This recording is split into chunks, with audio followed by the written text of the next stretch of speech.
Blok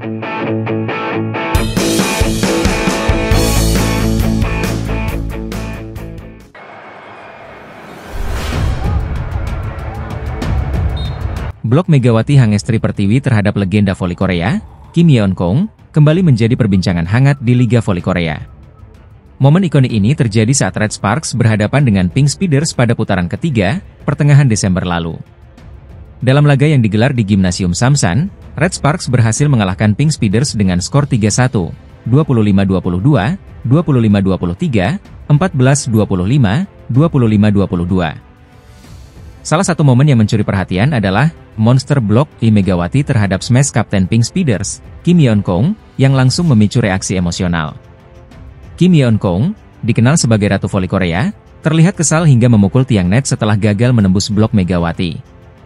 Insiden ini sontak menjadi viral, terutama di kalangan penggemar voli Indonesia.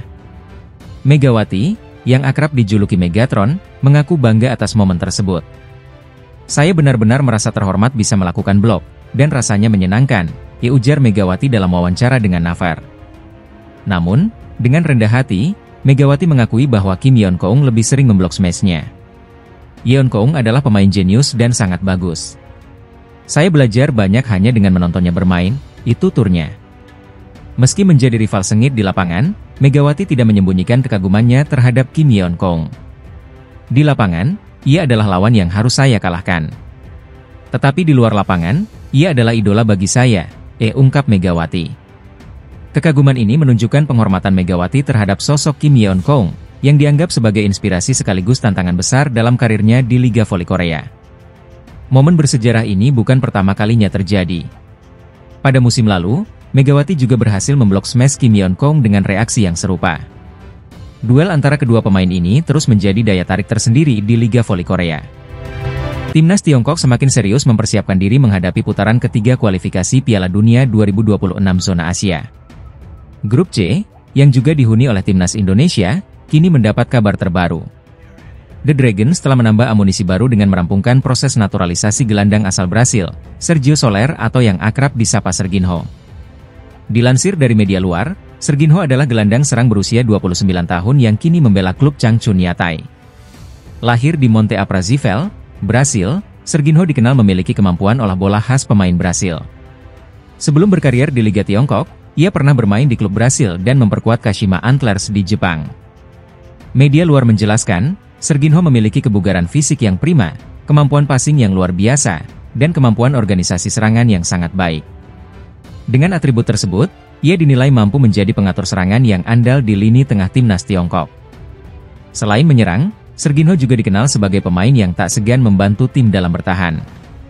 Bersama Changchun Yatai, ia aktif dalam aspek defensif untuk memastikan hasil positif bagi timnya. Kemampuannya dalam mengatur permainan di lapangan tengah membuatnya menjadi andalan, baik dalam serangan maupun organisasi tim secara keseluruhan. Serginho bukan satu-satunya pemain yang dinaturalisasi oleh timnas Tiongkok. Di bawah asuhan pelatih Branko Ivankovic, Tiongkok telah lebih dulu menaturalisasi pemain seperti Thias Browning. Sementara itu, 3 pemain lain, yakni Rian Reposo, Oscar Maritu, dan Christopher Cheng, juga disebut tengah dalam proses naturalisasi. Saat ini, timnas Tiongkok berada di peringkat keempat grup C dengan raihan 6 poin, sama dengan timnas Indonesia yang berada di posisi ketiga. Meski berada di posisi buncit, peluang The Dragons untuk lolos ke Piala Dunia 2026 masih terbuka. Pada Maret mendatang, mereka akan menghadapi 2 laga krusial melawan Australia dan Bahrain. Kehadiran Serginho diharapkan mampu memberikan dampak besar bagi performa tim, baik dalam memperkuat lini tengah maupun menciptakan peluang di lini serang. Dengan tambahan pemain seperti Serginho dan rencana naturalisasi pemain lainnya, timnas Tiongkok menunjukkan ambisi besar untuk lolos ke Piala Dunia 2026. Kita nantikan apakah langkah ini akan membawa hasil positif bagi The Dragons di pertandingan-pertandingan mendatang.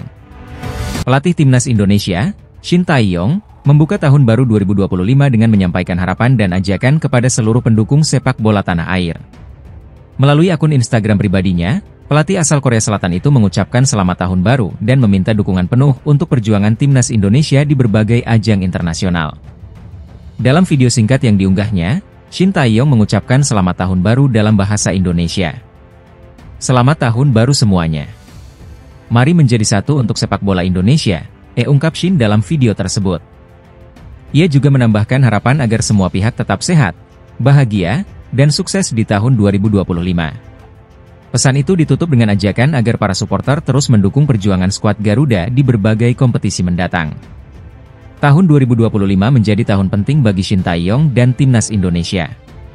Mereka akan menghadapi jadwal padat di 3 kompetisi besar. Pertama, Timnas Indonesia akan melanjutkan perjuangan di kualifikasi Piala Dunia 2026 zona Asia. Jai Itzes dan kawan-kawan akan menghadapi laga berat melawan Australia di Sydney Football Stadium pada 21 Maret, sebelum menjamu Bahrain di Stadion Gelora Bung Karno 5 hari kemudian. 2 laga terakhir akan berlangsung pada bulan Juni, saat Indonesia menjamu Cina dan bertandang ke Jepang. Saat ini, Indonesia berada di posisi ketiga grup C dengan 6 poin, sama dengan Arab Saudi, Bahrain, dan Cina. Australia membayangi di posisi kedua, sementara Jepang kokoh di puncak klasemen. Selain kualifikasi Piala Dunia, Shin Tae-yong juga memimpin Timnas U23 yang mencetak sejarah dengan berada di pot 1 kualifikasi Piala Asia U23. Indonesia kini sejajar dengan negara-negara kuat seperti Jepang dan Korea Selatan di undian tersebut. Agenda penting lainnya adalah ajang SEA Games 2025 di Thailand pada bulan Desember.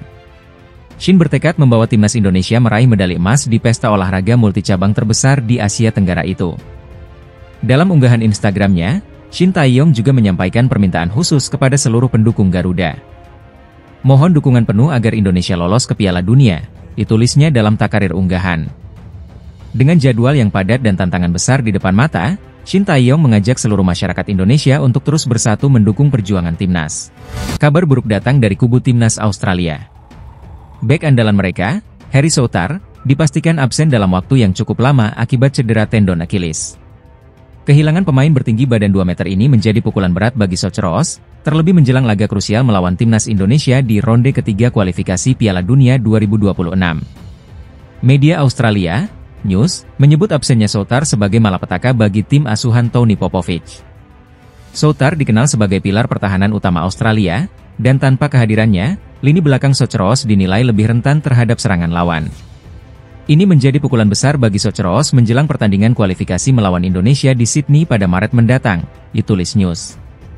Australia kini dalam posisi yang sulit setelah hanya meraih 1 hasil imbang dan 1 kekalahan melawan Bahrain di babak kualifikasi ini. Dengan koleksi 7 poin, Sochros duduk di posisi kedua grup C, namun posisinya rawan tergeser. Grup C menjadi salah satu grup terketat di babak kualifikasi. Indonesia, Arab Saudi, Bahrain, dan Cina, yang masing-masing mengoleksi 6 poin, berada di bawah Australia dengan jarak sangat tipis. Jika Australia kalah dari Indonesia, posisi mereka akan turun, dan peluang untuk lolos otomatis ke Piala Dunia 2026 akan semakin sulit. Seperti diketahui, hanya 2 tim teratas di setiap grup yang akan lolos otomatis ke Piala Dunia. Sementara itu, tim peringkat ketiga dan keempat harus melanjutkan perjuangan di babak keempat kualifikasi. Australia tidak hanya menghadapi Timnas Indonesia, tetapi juga 3 laga berat lainnya melawan Cina, Arab Saudi, dan Jepang. Dengan situasi ini, kekalahan dari Indonesia dapat memperbesar risiko mereka gagal lolos ke Piala Dunia, sebuah ancaman besar bagi Sochros yang memiliki sejarah panjang di pentas sepak bola dunia. Bagi Timnas Indonesia, absennya Harry Souttar menjadi peluang besar untuk memanfaatkan kelemahan di lini belakang Australia. Dengan performa yang terus meningkat di bawah pelatih Shin Tae-yong, skuad Garuda memiliki kesempatan emas untuk mencetak sejarah di kancah internasional. Laga Australia melawan Indonesia pada Maret 2025 akan menjadi duel hidup mati bagi kedua tim. Mampukah Timnas Indonesia memanfaatkan situasi ini untuk meraih kemenangan? Shin Sang-gyu, pelatih fisik Timnas Indonesia, baru-baru ini disebut oleh Shin Tae-yong sebagai pelatih utama Timnas Indonesia. Pernyataan ini pun memicu perhatian, dan Shin Sang-gyu memberikan respons penuh kerendahan hati tentang perannya di Timnas. Sebagai pelatih fisik, Shin Sang-gyu berperan sangat penting dalam mengembangkan kondisi fisik para pemain Garuda. Shin Sang-gyu telah bergabung dengan Timnas Indonesia sejak Oktober 2023 dan langsung menjadi bagian penting dalam persiapan tim. Meskipun ia tidak terlibat langsung dalam aspek taktik dan teknis permainan, perannya dalam meningkatkan kondisi fisik pemain sangat krusial. Menurutnya, tugasnya lebih berfokus pada pengembangan daya tahan dan kekuatan fisik yang mendukung gaya bermain Timnas Indonesia di bawah arahan Shin Tae-yong. Saya memang tidak terlalu fokus pada taktik dan teknis, tapi saya bisa merekomendasikan saat-saat yang dibutuhkan, seperti durasi sesi latihan dan jumlah set yang harus dilakukan, kata Shin Sang-gyu dalam wawancara di YouTube Timnas Indonesia.